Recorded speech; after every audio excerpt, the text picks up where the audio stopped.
Hello friends, good morning. কেমন আছো সবাই? আশা করি সবাই অনেক ভালো আছো, সুস্থ আছো। আমরাও ভালো আছি। আজ হলো শনিবার আর এখন সকাল 7টার মতো বাজে। তো এখন থেকে তোমাদেরকে সাথে নিয়ে ব্লগটা শুরু করছি। আশা করি আজকের ব্লগটা তোমাদের ভালো লাগবে। যদি ভালো লাগে তাহলে ব্লগটা প্রথম থেকে শেষ পর্যন্ত দেখার অনুরোধ রইল। তো 7টার দিকে ঘুম থেকে উঠে পড়েছি। তো বাবার বাড়িতে জানো তো, বাবার বাড়িতে আসার আগে ভেবেছিলাম যে যখন শ্বশুরবাড়িতে ছিলাম তখন তো একটু সকাল সকালই ঘুম থেকে উঠে পড়তাম। তো তখন ভেবেছিলাম আর কি বাবার বাড়িতে যখন যাব তখন একটু ঘুম থেকে দেরি করে উঠবো। কিন্তু কি জানো তো, মানে সকালে আর কি ভেবেছি যে একটু দেরি করে উঠবো, কিন্তু কি জানো তো, সকালে আর ঘুমই আসছিল না। সেই যে সকালে ঘুমটা ভেঙে গেছে আর কিছুতেই ঘুমই আসছিল না। তো কি আর করবো বলো, কিছু সময় শুয়ে থেকে তারপর ওই 7টার দিকে ঘুম থেকে উঠে পড়েছি। তো ঘুম থেকে উঠে বাইরে দেখি রোদ্দুর উঠে গেছে। এখন তো ওই 6:30টার পরেই কিন্তু রোদ্দুরটা উঠে যায়। তো উঠে আগে উঠোনটা ঝাড় দিয়ে দিলাম সুন্দর করে, ভালো করে উঠোনটা ঝাড় দিয়ে তারপর এদিকে মাও ওদিকে ভাত বসিয়ে দিয়েছে। তো আমাদের এখন বাইরেই রান্না করা হয়, বাইরে যেহেতু উনুন আছে তো ওইখানেই রান্না করা হয়। যখন আর কি বৃষ্টি হয় তখন আর কি ঘরে রান্না করবে। তো এখন যেহেতু এখনও বৃষ্টি হয়নি তো এই জন্য বাইরে রান্না করে। আর বাইরে রান্না করতে কিন্তু ভীষণই ভালো লাগে। জানো তো, আমার না বাইরের রান্না খুবই ভালো লাগে, কিন্তু আমার শ্বশুরবাড়িতে বাইরে রান্নার মানে কোনো আর কি জায়গা নেই যে বাইরে উনুন পেতে তারপরে রান্না বান্না। তো মা ওই শীতে আসলেই আর কি বাইরে উনুনটা পাতে আর বাইরে রান্না বান্না করে। তো উঠোনটা ঝাড় দিয়ে তারপর এখন এই যে কিছু জামা কাপড় সেগুলো আর কি ধুইয়ে এখন এই যে সেগুলো আর কি মেলে দিলাম। আর এদিকে আমার মাম্মা সোনা উঠে পড়ছে, তো মামাকে একটু ফ্রেশ করে দিলাম, দিয়ে একটু জল খাইয়ে দিলাম। আর এই যে দেখো বাড়িতে কত সুন্দর ফুল ফুটছে। এই ফুলটার নাম কি ঠিক আমি জানি না, তোমরা যদি জানো অবশ্যই কমেন্টে জানাবা। তো ভীষণ সুন্দর লাগছে দেখতে। আমার মাম্মাম জানো তো এসে অনেকটা তুলে নিছে। তো আরও একটু সুন্দর ছিল যখন আর কি এসে দেখি, ভীষণ সুন্দর লাগে। আর আমাদের মানে আমার বাবার বাড়িতে আর কি চারিদিকটাই সবুজ, কিন্তু এই জন্য আরও বেশি ভালো লাগে।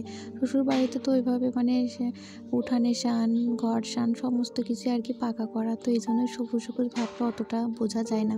আর বাড়িতে আসলে এই সবুজ সবুজ ভাবটা ভীষণ ভালো লাগে। উঠানে অনেক তুলসী গাছ আছে, এগুলো দেখতে কিন্তু ভীষণ ভালো লাগে, বড় বড়। তো তারপর ঘরে চলে আসলাম, ভাবলাম ঘরের বিছানাটা তুলে নিয়ে আগে জানালাগুলো খুলে দিলাম। ঘরের জানালা দরজা বন্ধ থাকলে কিন্তু একদমই ভালো লাগে না গরমের সময়। আমার তো এই অন্ধকারের মধ্যে অন্ধকার ঘর স্যাঁতসেঁতে থেকে কেমন একটা লাগে, একটুও ভালো লাগে না। তো এই জন্যই কি সকালে উঠে মানে শ্বশুরবাড়িতেও তোমরা দেখবে শ্বশুরবাড়ি সকালে উঠে আর কি জানালা খুলে দিই। এই যে এখন ওই যে জানালাগুলো খুলে দিয়ে এখন এই যে বিছানাটা তুলবো, তো লেপটা এই যে ভাঁজ করে গুছিয়ে রাখলাম। আর এখন জানো তো এখনও শীতটা যায়নি, রাতের দিকে বেশ ভালো ঠান্ডা পড়ে, লেপ ছাড়া তো চলেই না এখনও। আর আমার শ্বশুরবাড়িতে কিন্তু এখনও লেপ গায়ে দেয়, সে কবে থেকে লেপ তুলে দিয়েছে। ভীষণ মানে গরম গরম ভাব আর কি পড়ে গেছে, কিন্তু এখানে রাতের দিকে বেশ ভালো ঠান্ডা, মানে লেপ ছাড়া আর কি চলেই না। তো লেপ কম্বল আর কি দুইটাই লাগে, তো সেগুলো সুন্দর করে গুছিয়ে রাখলাম। রেখে এখন এই যে বালিশগুলো সুন্দর করে গুছিয়ে নেব। তাই এই যে বিছানার চাদরটা একটু টান টান করে পেতে দিচ্ছি, দিয়ে তারপরে একটু বিছানাটা ঝেড়েও নেব, ঝেড়ে সুন্দর করে এগুলো গুছিয়ে রাখবো।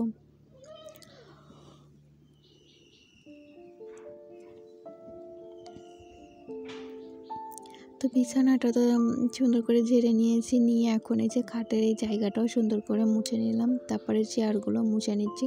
এগুলোতে তো প্রচুর ধুলা পড়ে গিয়েছিল, তো অনেক দিনই হয়তো মোছা হয়নি। তো আমরা যেহেতু আসছি, মামাম চেয়ারে বসছে, নাড়াচাড়া করছে এগুলো নিয়ে, তো এই জন্য আর কি সুন্দর করে চেয়ারগুলো এখন মুছে নিচ্ছে।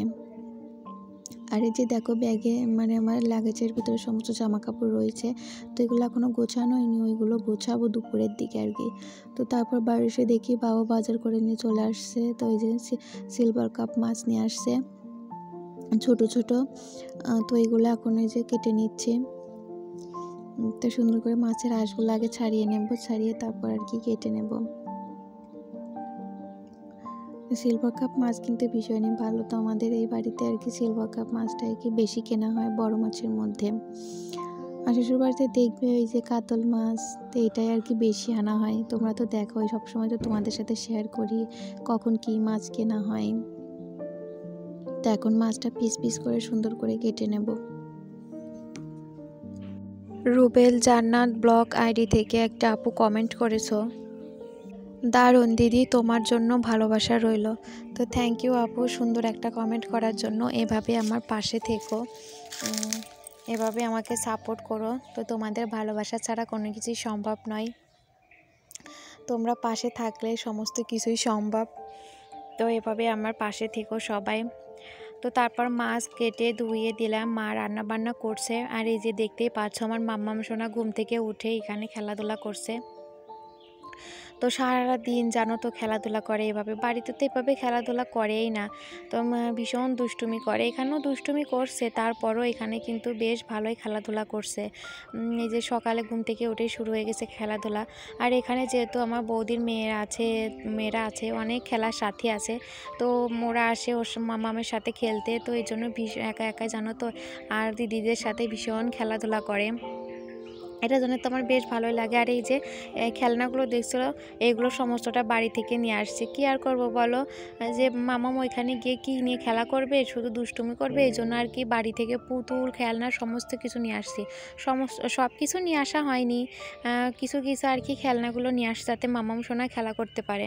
তো মামাম ওইদিকে তো খেলা করছে, আর এইদিকে আমি যে ব্রাশ করে একটু ফ্রেশ হয়ে নিলাম। ফ্রেশ হয়ে তারপর এখন এই যে দেখো পিঠা, যে পিঠা আর কি আমার শ্বশুরবাড়িতে শাশুড়ি মা বানিয়েছিল, তো সেটা তো দিয়ে দিয়েছিল বাবার বাড়িতে জন্য। তো ওই যে সেটাই ছিল, তো সেটাই আর কি খাচ্ছিলাম। তো এদিকে মায়ের রান্না বান্নাও কমপ্লিট। তো এখানে দেখতেই পেলে বড়ি দিয়ে মাছের ঝোল, তারপর এখানে মাছের তেল আছে, আর এই যে মাছের মাথা দিয়ে আর কি একটু চচ্চড়ি রান্না করছে। ব্যাগ থেকে মামা সোনার সমস্ত জামা কাপড় বের করে নিলাম। তো এখন এগুলো সমস্তটা গুছিয়ে রাখবো বাইরে। তো এই যে ব্যাগের মধ্যে থেকে মামা মেয়েরগুলো বের করলাম। তো সবসময় এই যে ব্যাগ থেকে মামা সোনার জামা কাপড়গুলো সমস্তটা বের করলাম, বের করে যে এটার মধ্যে গুছিয়ে রাখবো এই ড্রেসিং টেবিলের এইটার মধ্যে। তো এটার মধ্যে মানে পনির আর কি সাজুগুজু জিনিস থাকে, তো ওইগুলো বের করে অন্য জায়গায় রেখে দিছে, কারণ মাম্মাম সোনার জন্য। মাম্মাম সোনা খুবই মানে এগুলো সব নষ্ট করে দেয়, এই জন্য। তো ভাবলাম তাহলে এখানে মামামের জামা কাপড়গুলো গুছিয়ে রাখি। তো এখন এগুলো গুছিয়ে রাখবো, আর সবসময় তো ব্যাগ থেকে আর কি বের করা যায় না, তো এই জন্য এখানে গুছিয়ে রাখলে যে কোনো সময় আর কি এখান থেকে বের করে আর কি সহজেই নেওয়া যাবে। তো এখন এগুলো গুছিয়ে নিই, তোমরা ব্লগটা দেখতে থাকো। তো এখন মাম্মাম সোনার জামা কাপড়গুলো গুছিয়ে রাখছি। আর এই যে দেখতেই পাচ্ছ যে এখানে মাম্মামের জামা কাপড়গুলো গুছিয়ে রাখছে, এখানে বোনের মানে সাজুগুজু জিনিসপত্র আর কি রাখা থাকে। তো মাম্মাম জানো তো যখনই আমরা আসবো, মাম্মাম এই সাজুগুজু জিনিসগুলো সমস্ত কিছু নষ্ট করে ফেলে, লিপস্টিক, কাজল, নেল পালিশ, সবসময় মানে ওইগুলো নিয়েই তার বায়না, ওইগুলো নিবে, ওইগুলো দিয়ে খেলা করবে। তো এই জন্য আর কি আমরা যখন আসি তার আগে আর কি বোন ওইগুলো অন্য জায়গায় উঠিয়ে রেখেছে। তো এই জন্য ভাবলাম তাহলে এই জায়গাটা ফাঁকা আছে, তাহলে এখানে আর কি মামামের জামা কাপড়গুলো গুছিয়ে রাখি। সব সময় তো আর লাগেজ থেকে আর কি বের করে পরানো যাবে না, যেহেতু অনেক দিনই থাকবো, তো সেই জন্যই আর কি ওইখানে সমস্তটা গুছিয়ে রাখলাম। তো তারপর ওইগুলো গুছিয়ে চান করতে গিয়েছিলাম, তো চান করে চলেও আসছি। তো আজ জানো তো অনেক দিন পর পুকুরে চান করেছি, ভীষণ ভালো লাগছিল। সেই কতদিন যে পুকুরে চান করি না সেটা ঠিক মনেই পড়ছে না। বিয়ের আগে জানো তো আমরা পুকুরেই চান করতাম, ভীষণ ভালো লাগে পুকুরে চান করতে। আর শ্বশুর বাড়িতে তো গিয়ে ওই মোটরে, কলে, তো এগুলোতে আর কি চান করা হয়, পুকুরে আর যাওয়া হয় না। তোমরা তো দেখেছো যে আমাদের ঘরের পিছনে আর কি যে পুকুরটা, ওইখানে সবাই চান করে, কিন্তু ওইখানে জানো তো না আমার নামতে ইচ্ছা করে না, কারণ ওইখানে আর কি ওই যে ঘাট বাঁধানো নেই, তো ওই মাটির মধ্যে আর কি চান করতে একদমই ভালো লাগে না। তো ওই বাড়িতেই কলে, মোটরের জলে, এগুলোতেই আর কি চান করা হয়। তো বাবার বাড়িতে এসেই পুকুরে চান করছি, যেহেতু বাঁধানো ঘাট আছে, তো ভীষণ ভালো লাগছিলো অনেকদিন পর এভাবে আর কি পুকুরে চান করে। মানে যে কদিন থাকবো ভেবেছি ও কদিন আর কি পুকুরেই চান করব। তো ওই দেখো চান করে এসে একটু মুখে ক্রিম লাগিয়ে নিলাম, চুলটাও আঁচড়ে নিলাম, এখন একটু সিঁদুরও পরে নিচ্ছি। তো স্নানের পর মুখে ক্রিম লাগানো, সিঁদুর পরা, এটাই তো একটা বিবাহিত মেয়েদের আর কি একটি প্রধান কাজ বলতে পারো। তো এই যে এখন সিঁদুর পরে নিলাম, নিয়ে এখন একটু যে টিপ পরে নিচ্ছি। আমার জানো তো সিঁথি পরে মোটা করে সিঁদুর পরতে ভীষণ ভীষণ ভালো লাগে, কিন্তু সব সময় আর কি ওই রকম সিঁথি পরে মোটা করে সিঁদুরটা পরা হয় না, মাঝে মধ্যে আর কি পরা হয়, কিন্তু ভীষণ ভালো লাগে। তো তারপর এই যে দেখো বিকেলে মামাম সোনা ঘুম থেকে উঠে পড়ছে, ঘুম থেকে উঠে যে মামাম সোনা দাদুর কাছে আছে, তো আমি এইদিকে আসলাম। তো বাবু এই যে বাইরে মানে আমাদের ঘরের পেছনে আর কি বসে কাজ করছে, তো এইদিকে আসলাম। চারিদিকটা সবুজ, আর তো ভালো লাগে, ভিডিও করতে ভীষণ ভালো লাগে। তো এখানে বাবু এই যে বসে কাজ করছে, আর মামাম সোনাও দাদুর কাছে বসে আছে। তো এই যে দেখো আমার মামাম সোনা ঘুম থেকে উঠে দাদুর কাছে বসে আছে। তো তারপর আবার এই যে রাতে মামাম সোনা এখানে বসে বসে বিস্কুট খাচ্ছে, সকাল এনেছিল মামামের দাদু। তো সেই বিস্কুটটা মামাম সোনা বসে বসে খাচ্ছে। আর এদিকে যে মা রান্না বান্না করছে, তো বোন এদিকে যে তরকারিটা কেটে দিচ্ছে, লাউ তরকারি রান্না করা হবে, তো ওই বোন লাউ তরকারিটাই কেটে দিচ্ছে। তো রাতে আবার বাবু দোকানে গিয়েছিল, তো এই তখন এই যে দেখো কেক নিয়ে আসছে, আর মামাম সোনা তো কেক দেখে ভীষণ খুশি। বেঁধে নিয়েছি, তো মামামকে এখন ঘুম পাড়াবো। তো সবারই খাওয়া দাওয়া কমপ্লিট হয়ে গেছে, তো রান্না করার পর আর দেখানো হয়নি। তো দিনটা বেশ ভালোই কাটলো। তো আজকের ভিডিওটা এখানেই শেষ করছি, দেখা হবে নতুন একটা ভিডিওর সাথে। সেই পর্যন্ত সবাই ভালো থেকো, টাটা সবাইকে, গুড নাইট।